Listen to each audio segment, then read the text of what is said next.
चुनाव कोई भी हो, इस वक्त बीजेपी के टिकट पर जो चुनाव लड़ता है जीत उसकी ही होती है। बीजेपी की ऐसी हवा बनती है कि जो भी उसमें कूद जाए उसकी किस्मत चमकने की उम्मीद लग जाती है। आईएएस आईपीएस छोड़कर राजनीति में आने का ट्रेंड भी नया नहीं है, पुराना है और कई बार कामयाब भी रहा है। एक ऐसे ही पुलिस अफसर हैं, अभी उनकी नौकरी बची हुई थी लेकिन उन्हें राजनीति में आने का चसक लगी और पार्टी के रूप में उस आईपीएस ने बीजेपी को चुना। वक्त से पहले रिटायरमेंट ली और फिर महज 3 घंटे में उन्हें टिकट भी मिल गया। लेकिन दोस्तों, जिस आईपीएस ने बीजेपी के लिए पुलिस की टोपी छोड़कर उसकी टोपी पहनी, उस आईपीएस को बहुत बड़ा झटका लगा। झटका ऐसा लगा जिसे वो भूल नहीं पाएंगे। नमस्कार दोस्तों, मैं हूं प्रवीण साहनी। दोस्तों, राजनीति में खुद को चमकाने की सोच के साथ आईपीएस मनोज नीनामा ने भी दाव खेला। रिटायरमेंट से ठीक पहले वीआरएस लिया, बीजेपी ज्वाइन की और देखते ही देखते खाकी की जगह भगवा उड़ लिया। लेकिन किस्मत ने ऐसा पलटा मारा कि सारा खेल ही उल्टा पड़ गया। बीजेपी नेता बनने के चक्कर में मनोज नीनामा ऐसी स्थिति में आ गए कि ना इधर के रहे और ना ही उधर के। उनकी कहानी सुनकर किसी को भी अफसोस हो सकता है। 59 साल के 2006 बैच के गुजरात कैडर के आईपीएस मनोज नीनामा 31 मई को रिटायर होने वाले थे, लेकिन चुनाव लड़ने की जल्दी में 7 अप्रैल को वीआरएस ले लिया। फिर 9 अप्रैल को बीजेपी ज्वाइन की और महज 3 घंटे के अंदर टिकट भी मिल गया। सब कुछ बहुत तेजी से हुआ, लेकिन नतीजों ने पूरा हिसाब बदल दिया। पुलिस की टोपी उतारी और बीजेपी की टोपी पहन ली, मगर जनता ने साथ नहीं दिया। मनोज को लगा कि उनकी आदिवासी पहचान, प्रशासनिक अनुभव अरावली की राजनीति में काम आएगा।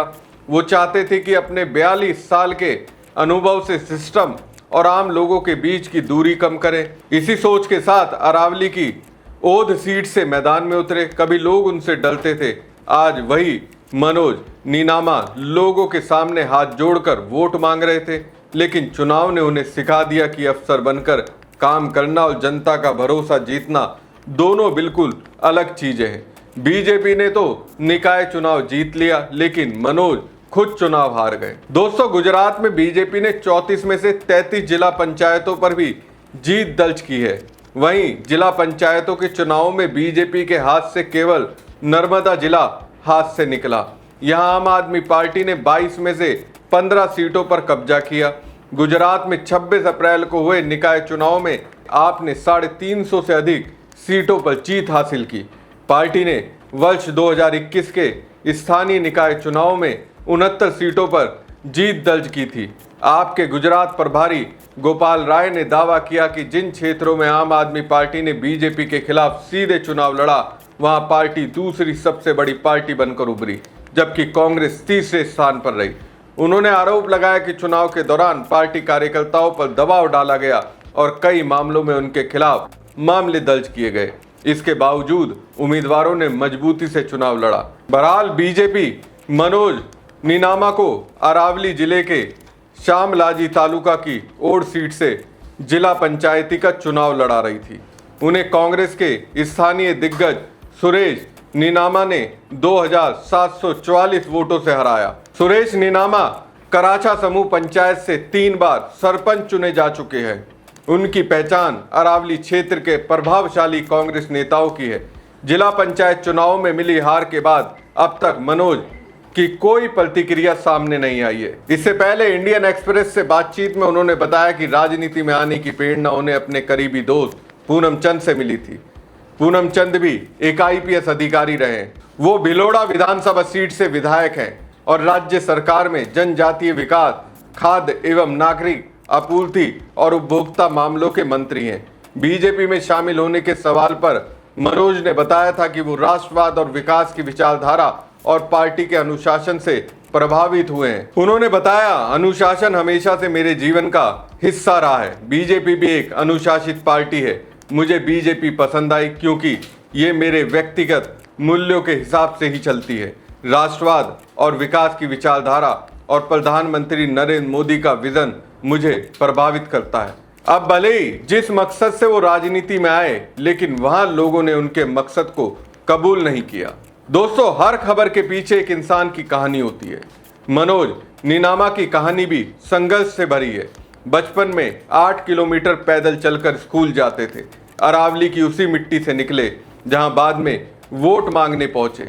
उनका जन्म अरावली जिले के एक छोटे से गांव में हुआ, जहां परिवार खेती करता था। गांव में स्कूल तक नहीं था, इसलिए शुरुआती पढ़ाई आश्रम स्कूल में हुई। आगे की पढ़ाई के लिए रोज लंबा पैदल सफर करना पड़ता था। 12वीं के बाद सरकारी हॉस्टल में रहकर पढ़ाई की और 1985 में कलर की नौकरी शुरू की। लेकिन सपना बड़ा था, इसलिए 8 बार परीक्षा दी और आखिरकार पुलिस सेवा में पहुंचे। डिप्टी एसपी से शुरुआत की और मेहनत के दम पर आईपीएस बने। बड़ोदरा से लेकर गांधीनगर तक उन्होंने सख्त अफसर की छवि बनाई। हालांकि करियर में मुश्किलें भी आई। एक पुराने मामले में नाम आने के बाद भी उन्होंने हार नहीं मानी और डटे रहे। सरकार को जब भी मुश्किल केस सुलझाना होता, मनोज का नाम आगे रहता था। बड़े बड़े मामलों की जांच टीम में शामिल रहे और अपनी काबिलियत साबित की। लेकिन अंदर ही अंदर राजनीति में आने का विचार पनप रहा था। उनके करीबी दोस्त पूनम चंद ने पहले ही नौकरी छोड़कर राजनीति में कदम रख लिया था और मंत्री बन गए थे। उनसे प्रेरित होकर मनोज ने भी राजनीति का रास्ता चुना। कलर्स से लेकर आईजी तक का सफर और फिर चुनावी मैदान। मनोज नीनामा की कहानी हाल जीत से कहीं बड़ी है। बिना साधनों के एक आदिवासी युवक का इतनी ऊंचाई तक पहुंचना अपने आप में बड़ी बात है। हाँ, चुनाव में हार मिली, लेकिन करियर के आखिरी पड़ाव पर इतना बड़ा रिस्क लेना हर किसी के बस की बात नहीं होती। हो सकता है ये हार उनके लिए नई शुरुआत साबित हो। दोस्तों, कहानी सिर्फ जीत की नहीं होती, कई बार हार भी उतना ही बड़ा सबक दे जाती है। मनोज नीनामा की ये कहानी हमें यही सिखाती है कि वर्दी की ताकत और जनता का भरोसा दोनों अलग चीजें हैं। एक में आदेश चलता है, दूसरे में विश्वास जीतना पड़ता है। उन्होंने जिंदगी में जो सफल तय किया, एक छोटे से गांव से निकलकर आईपीएस बनना, बड़े बड़े केस संभालना, वो अपने आप में किसी फिल्म की कहानी से कम नहीं है। और फिर करियर के आखिरी पड़ाव पर सब कुछ दांव पर लगाकर राजनीति में कूद जाना, ये हिम्मत हर किसी में नहीं होती। हाँ, इस बार वो चुनाव हार गए, लेकिन इसका मतलब ये नहीं कि उनकी कहानी खत्म हो गई। कई बार पहली हार ही आगे की जीत की नींव बनती है। हो सकता है ये झटका उन्हें और मजबूत बनाए, जमीन से जोड़ दे और अगली बार वो जनता का भरोसा भी जीत ले। आखिर में बस इतना समझिए, पॉलिटिक्स में एंट्री आसान लग सकती है, लेकिन टिकना और लोगों के दिल में जगह बनाना सबसे मुश्किल काम है। मनोज ने एक बड़ा रिस्क लिया। अब देखना ये होगा कि वो इस हार को आखिर कैसे अपने अगले मौके में बदलते हैं। हमारी खबर आपको कैसी लगी कमेंट बॉक्स में कमेंट करके जरूर बताएं। साथ ही पेज को ज़्यादा से ज़्यादा लाइक और शेयर कीजिएगा। धन्यवाद।